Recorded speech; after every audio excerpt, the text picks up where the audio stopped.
Suara angin sepoi-sepoi terdengar di latar, dengan nuansa gamelan yang lembut. Kemudian, suara narator mulai terdengar dengan penuh keheningan.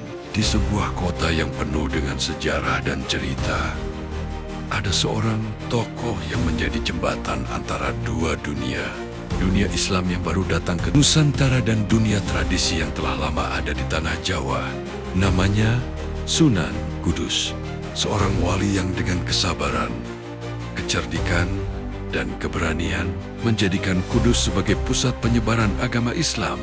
Sebuah kisah tentang perjuangan, kebijaksanaan, dan pengorbanan. Tahun demi tahun berlalu, namun jejak Sunan Kudus tetap terpatri di setiap sudut tanah ini.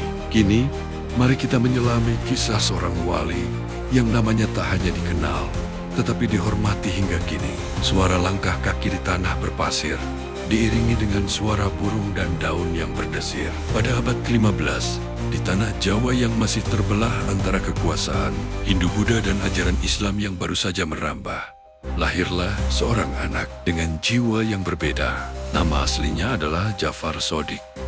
Dia adalah putra dari seorang ulama besar. Namun nasib membawanya ke sebuah perjalanan yang jauh lebih besar. Sejak muda, Jafar telah memendam rasa ingin tahu yang tak terbatas tentang makna hidup dan kebenaran sejati. Ketika ia dewasa, angin perubahan mulai berhembus di Nusantara. Islam mulai masuk dan menyebar dengan cepat melalui jalur perdagangan dan penyebaran ajaran para wali. Tetapi jalan menuju perubahan tak pernah mudah, terutama di sebuah kerajaan yang sangat menjunjung tinggi tradisi. Suara perahu berayun pelan, angin laut yang membawa aroma garam, suara percakapan orang-orang di pasar. Jafar, yang kemudian dikenal sebagai Sunan Kudus, memulai perjalanan spiritualnya. Tidak seperti wali-wali lainnya, Sunan Kudus dikenal dengan kecerdikan dan kelembutannya dalam berdakwah.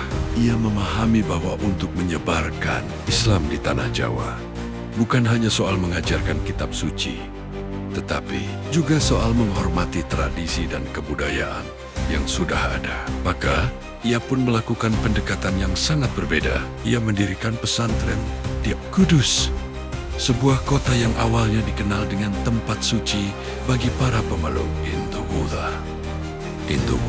Di Kudus, Sunan Kudus mulai mengajarkan ajaran Islam dengan cara yang sangat halus. Salah satu warisan terkenalnya adalah pendekatannya yang memperkenalkan simbol Islam dalam bentuk yang akrab dengan masyarakat setempat. Suara gamelan mulai terdengar pelan, menciptakan suasana mistis dan mendalam. Sunan Kudus tidak hanya sekadar berbicara tentang ajaran Islam, tetapi ia juga memahami betapa pentingnya menghormati tradisi lokal. Di Masjid Jang ia bangun di Kudus, ada sebuah makam yang sangat terkenal. Itu adalah makam dari seorang tokoh besar, yaitu Sunan Kudus sendiri. Namun, yang lebih menarik adalah sebuah tradisi unik yang dilakukan oleh masyarakat sekitar. Dalam setiap prosesi keagamaan, mereka tetap mempertahankan kebiasaan yang sudah ada sebelumnya. Sunan Kudus juga dikenal karena kebijaksanaannya dalam mengatur hubungan antara umat Islam dan para pemeluk agama lain. Di Kudus, ia menciptakan harmoni yang begitu kental, bahkan mengajarkan kepada para pemeluk agama lain. Di Kudus, ia menciptakan harmoni yang begitu kental, bahkan mengajarkan kepada para pengikutnya untuk menghormati simbol-simbol agama lain. Seperti dalam contoh tidak memotong hewan kurban di hari raya dengan cara yang menyinggung perasaan masyarakat Hindu-Buddha. Begitulah Sunan Kudus, seorang wali yang mengerti bahwa penyebaran Islam harus dilakukan dengan cinta dan kebijaksanaan, bukan dengan pemaksaan.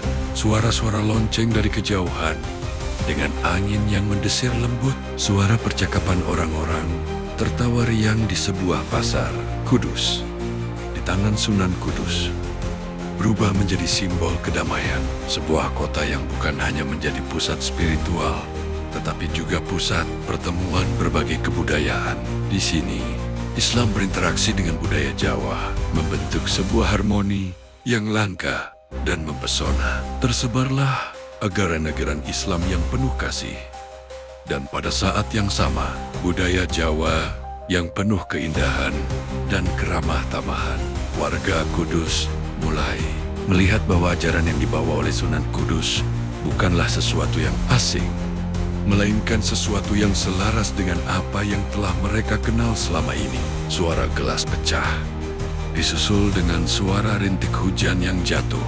Musik mulai meningkat dengan dramatis. Keberhasilan Sunan Kudus bukan hanya dilihat dari banyaknya pengikut yang ia miliki, tetapi lebih pada kedalamannya dalam mengubah cara orang berpikir tentang agama dan kehidupan. Ia mengajarkan bahwa agama bukanlah sekadar rutinitas, tetapi sebuah jalan hidup yang harus membawa kedamaian dan keharmonisan di antara umat manusia. Dari tangan Sunan Kudus, Kudus tidak hanya menjadi kota perdagangan yang ramai, tetapi juga kota ilmu dan peradaban. Sunan Kudus mengajarkan kepada kita semua bahwa cara terbaik untuk menyebarkan ajaran agama adalah dengan menunjukkan keteladanan. Sunan Kudus adalah sosok yang membawa kedamaian tanpa memaksa, yang menyebarkan cinta tanpa kekerasan. Suara angin kembali berhembus dengan pemandangan yang perlahan berubah menjadi senja. Dan kini, setelah berabad-abad berlalu, nama Sunan Kudus tetap dikenang. Kudus tetap berdiri sebagai saksi bisu dari perjuangan seorang wali yang menyebarkan Islam dengan cara yang penuh cinta, kedamaian, dan kebijaksanaan. Dalam setiap langkahnya, kita diingatkan bahwa agama pada hakikatnya adalah tentang kedamaian, bahwa kedamaian dapat dicapai bukan dengan pertentangan, tetapi dengan pengertian dan saling menghormati.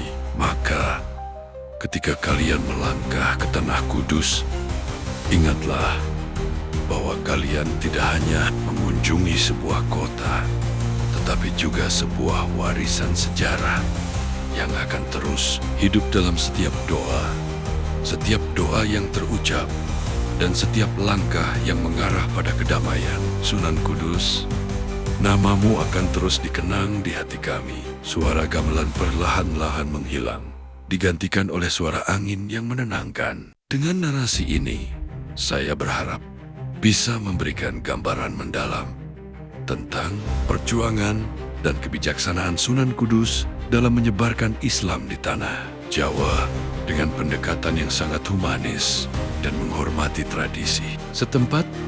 Jika ada bagian yang ingin diperdalam atau diubah, beritahu saja. Demikian narasi tentang Sunan Kudus yang bisa sampaikan. Jika ada kesalahan, mohon kritik melalui kolom komentar. Dan jangan lupa dukung terus channel ini dengan cara subscribe, like, komen, dan share. Terima kasih.